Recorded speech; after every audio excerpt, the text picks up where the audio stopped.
একটা মানুষের ভেতরে এতগুলো গুণ থাকাটা কি ঠিক?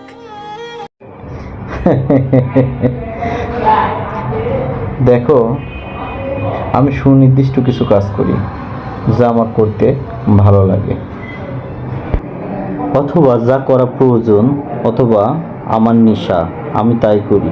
তার মধ্যে কোনো কোনো কাজকে তুমি গুণ হিসাবে চিহ্নিত করতে পারো। সুতরাং আমি গুণী না খুনি, তার দায় এবং কৃতিত্ব সবই তোমার মধ্য।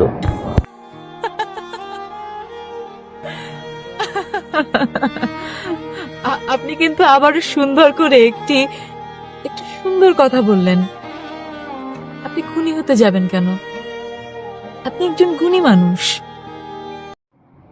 আমার সম্পর্কে তুমি কতটুকু জানো? কিছু কিছু মানুষ আছে যাদের অল্প দেখে অনেক দূর জানা যায়, অনেক কিছু বোঝা যায়।